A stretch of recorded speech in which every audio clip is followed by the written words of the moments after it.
Well, my name is Scott Wilcox, and this is my podcast called Down Holiday Road. Up in the Midwest, Today we're going to talk a find little bit great about place sacrifice. to go.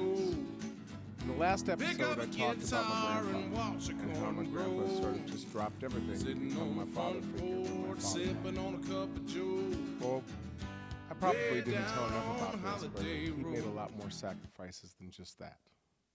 My grandpa was an amazing guy, to say the least. Before World War II, he was a trumpeter and played trumpet with Wayne King, a big band guy back in the big band days. And he was just phenomenal, just absolutely amazing trumpeter. And he really kind of thought his career was taking off. He just started playing with Wayne King. All sorts of other things happened. When he signed up for the Army, actually, he was asked by Wayne King to play with Wayne King for the troops in the Army. But things got a little bit tougher while he was there, and he went to the Battle of the Bulge. Now, during the Battle of the Bulge, I don't know if you know anything about it, it was a pretty horrible, cold battle. And so during the Battle of the Bulge, they were given kind of bare minimum rations for ammunition because they didn't think the Germans were going to come through that part of the forest. But they did. So when the Germans came through, they just mowed right over the American troops that were there. In fact, they knew they were going to get captured. And so as the Germans were storming upon their unit, Grandpa was part of the 101st, and he just before they were overcome with tanks and such, Grandpa hollered out to all the other soldiers to smash your guns against the trees so that at least, maybe we can't use them, but they can't either. So they all did that. The Germans eventually overran their position. Many of them were killed. When he stood up out of his foxhole, his partner in his foxhole was dead, and everybody else, as far as he could see, was dead. But over a little bit of time, you could start to hear voices. So there were others. As they came up out of their foxholes, they immediately were captured by the Germans. The Germans took them all and put them in a big group. They took their U.S. uniforms and they gave them German uniforms. They took them out of their boots and they gave them special boots with paper soles in them. And then they asked them to march. Well, they started marching, and they marched for over 100 miles in the cold snow, just freezing weather. There were 3,000 men in his unit that had survived, and out of those 3,000, only 300 made it through that march. See, what happened is along the way they'd freeze to death. Because the Germans put them in German uniforms, the Americans would fly over them in airplanes, and they'd strafe them, and a lot of them didn't survive that. Finally, the soldiers got smart enough, and they put their jackets in a big USA on the snow, and eventually the American planes knew they were Americans and waved their wings, and away they went. They didn't see them after that, but they still had all the other problems. Because those boots they gave them with the paper soles would roll up in the snow, and their feet would just get wet and cold, and they'd freeze. And once your feet were froze, they'd just lay down on the side of the trail and they'd die. It was just horrific to think what he had to go through. But he finally got to the end of that part of the march, and there was only 300 left. They put him into boxcars, and in those boxcars, they were strafed along the way by American planes again, and a lot of them died from plane strafing overhead, strafing the boxcars. But he survived that too. And they eventually got to a concentration camp where they were all put into camps and separated from each other. There were other prisoners there of all sorts of different countries, and he had a tough time there too because there was a lot of violence in those camps. They weren't given much food. They were given sawdust bread and potato peeling soup to eat, as Grandpa said, or else whatever they could find scurrying across the floor. It wasn't pretty. But he sat there in that camp for months, till finally they were rescued by the Americans. When the Americans finally rescued him, he was down to 98 pounds, and he'd lost all of his teeth from malnutrition. For anyone else, you'd think, well, you know, you should be lucky to be alive even. And he was. He felt lucky to be alive. But see, the thing that people didn't figure on is my grandpa, he was a musician and he played trumpet. When he got into the Army, he knew darn well he could die. He signed this contract that said, you could die. And I don't know why, but he came to terms with that somehow. The part he didn't come to terms with, what if he didn't die? What if he just lost his music? Because if you don't have any teeth, you can't play trumpet. At least not to the same level. So he came back home and he got some dentures and he played as well as he could. He played, taps for the VFW locally and, would go out and jam with the boys once in a while. Got into some barbershop groups, started working at the VA hospital in Toma. And, that's just kind of how he got restarted. Well, as I said, when my father left, my grandpa stood in to be that guy that knew he had a responsibility, even though he didn't have to take that responsibility. After the war, since he couldn't do his music, he invested his time into my Uncle Bob, which became a band director in Kewanee, Wisconsin for 30 years, and he was amazing. And then he invested his time into me and taught me how to play music when I was 12 years old. And I've been kind of writing and playing ever since. I don't think I'd be doing it if it wasn't for his inspiration back then. So, needless to say, Grandpa was fortunate in a lot of ways, though. He had a beautiful family and raised all of us grandkids. And he lived to be 93 years old. Now, before he passed away, he was at the VA hospital, which was kind of appropriate because the first job he got when he got out of the Army was the VA hospital, and he worked there. Well, after he'd worked there for a while, he then retired, and he volunteered there. And he did barbershop quartets and volunteered as a cook and all sorts of other things. He did that too.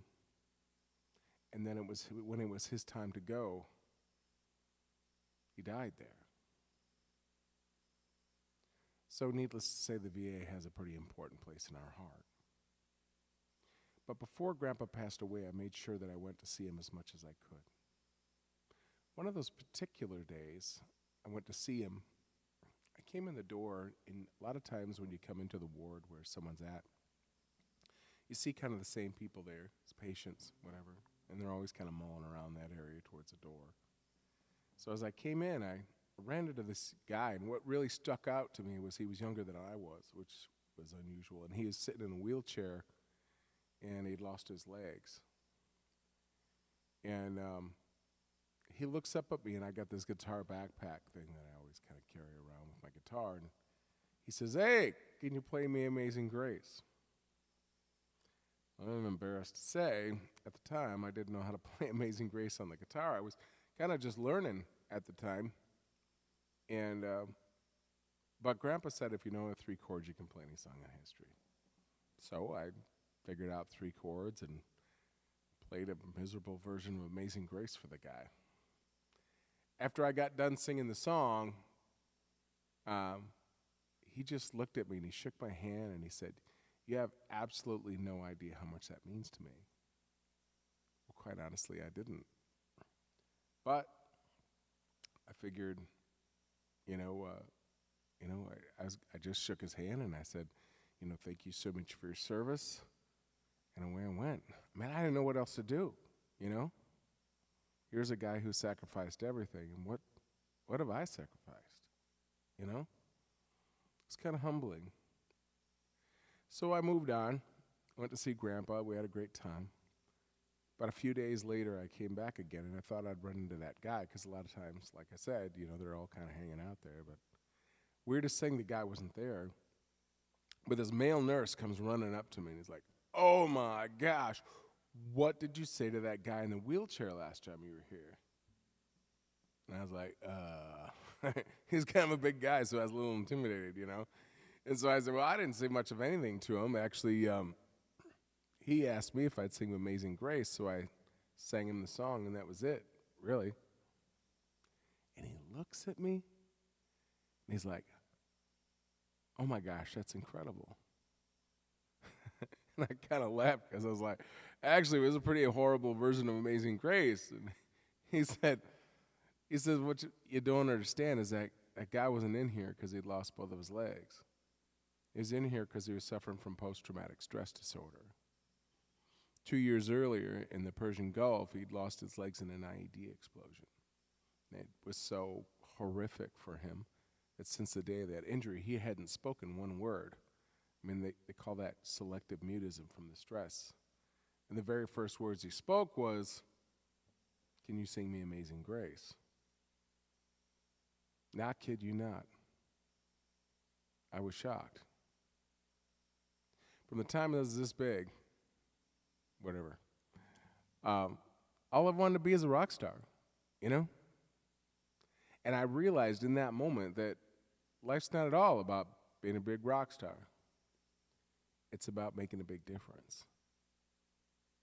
So it doesn't matter if I play music for 5 people or 50 people or 500 or 45 million, like I did in Oprah.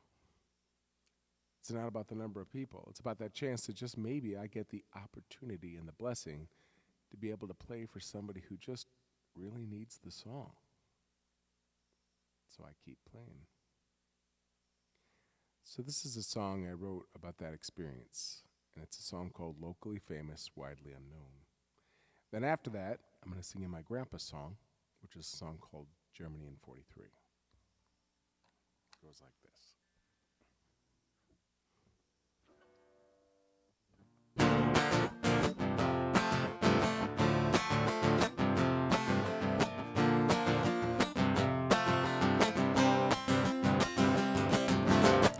Locally famous, widely unknown. It's okay 'cause I don't mind being indeed close to home. And I'm locally famous, widely askew. It's okay 'cause I don't mind staying pretty close to you. Walked into Walmart, the guy shakes my hand and he says, that song played last night made my wife get up and dance. See, she wasn't feeling well, lost her will to fight. But after that song you played, she said everything will be alright. And I'm locally famous, widely unknown. It's okay 'cause I don't mind being needed close to home. And I'm locally famous, widely skewed. It's okay 'cause I don't mind staying pretty close to you. Went to the VA to visit my grandpa. Met a man who lost his legs in the Persian Gulf War. Sang him a little song called Amazing Grace. Who would have thought I was Willie Nelson with a smile on his face? And I'm locally famous, widely unknown. It's okay 'cause I don't mind being needed close to home. And I'm locally famous, widely skewed. It's okay 'cause I don't mind staying pretty close to you. When I was a young boy, I dreamt to be a star. Now I know that to change the world, you don't have to go that far. And I'm locally famous, widely unknown. It's okay 'cause I don't mind being needed close to home. And I'm locally famous, widely askew. It's okay 'cause I don't mind staying pretty close to you. Yeah, yeah. It's okay 'cause I don't mind staying pretty close to you. Well, that's my locally famous song. Now, before I pick out this other song here, this song called Germany in 43. And as I said earlier, my grandpa went through a lot during World War II. And this song, when I first wrote it, I really didn't think that it would appeal to a lot of people. I thought for some reason maybe it would just appeal to World War II vets. And quite honestly, sadly, there aren't many of those left. But it's weird. I just kept playing the song. And the more I played the song, the more I realized that veterans from just about every single war kept coming up to me and say, "Thank you so much. It's really nice to hear a song from somebody that knows what war is like." Well, the sad part is I don't. But I spent a whole childhood hearing the stories from my grandpa telling about what his opinion was of what war was like. Now, Grandpa always said the reason why he told us those stories is so that someday maybe we would choose not to go to war because we knew how horrible it really was. I don't know if we've learned that as a population. Hopefully we all have grandpas that help us out in that area and we can figure it out eventually. So this is a song I wrote for my grandpa. It's called Germany in 43. Now it's called Germany in 43 because that was the year that he became a prisoner of war. But it's really, more about the feeling of the song itself and what it felt to be in the position he was. So it's probably not as historically accurate, but I wanted it in a way for everyone to relate to it. So I hope you like it. Goes like this.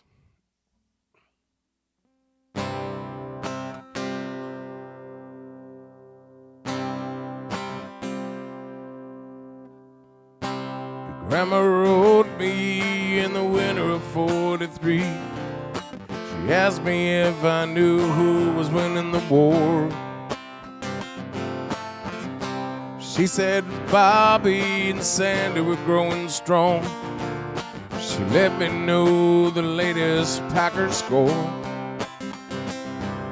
They've been down openly in Germany, in a foxhole with bombshells all around. Then I made a promise to my maker and me to make it back to my hometown. This is real,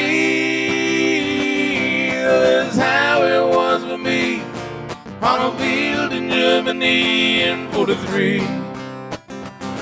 This was real when men fought and died to defend American lives in my hometown.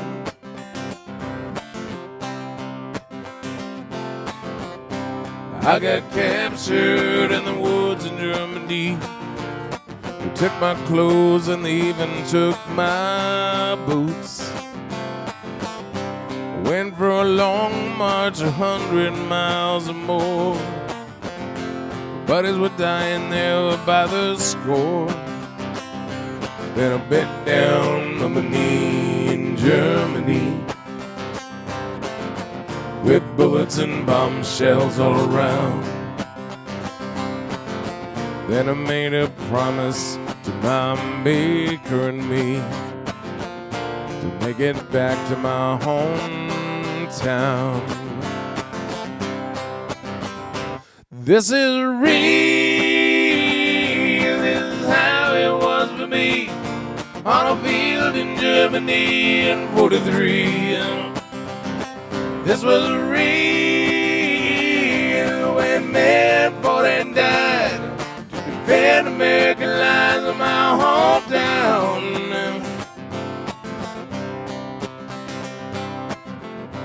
After many months in a German prison camp, eating potato peel and soup in the cold and damp,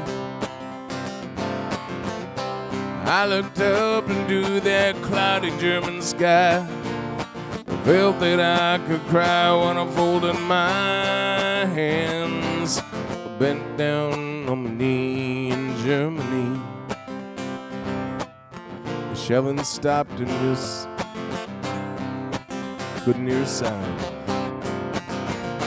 Lifted up my 98-pound body, and there were Americans all around. Now, now, now, now, now, now. This is real, that's how it was for me on a field in Germany in 43. This was real when I fought and then survived to defend American lives, my hometown. Said this is real, that's how it was for me on a field in Germany in 43. This was real when men fought and died to defend American lives in my hometown.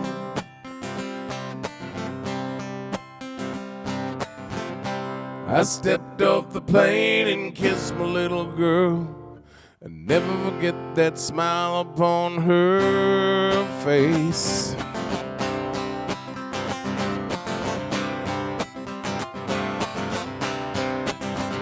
This is real, this is how it was for me on a field in Germany in 43. This was real when I fought and then survived to defend American lives in my hometown. This is real, this is how it was for me on a field in Germany in 43. This was real when men fought and died to defend American lives in my hometown. Well, that's my show, Down Holiday Road. I appreciate you guys coming on out. And please like and subscribe. It's the only way I can keep doing this for a lot longer. And I truly appreciate you coming and sharing your time with me today. Tell all your friends about it. Have them subscribe too. It's the quickest way for me to grow. Each episode is going to give you a little bit of a story about something from my life that has to do with the song that I've written, and maybe some of the thoughts and the emotions that go along with it. So I hope you guys like the format. It's something new for me, but I hope it's uplifting to you, and I hope it helps you in some way. If you know somebody that this might be helpful for, maybe send them the link and say, hey, this might be good for you to watch. Thanks again for coming on out. And again, my name is Scott Wilcox. You can check out all my other information about my music and everything at scottwilcox.com. Thank you so much.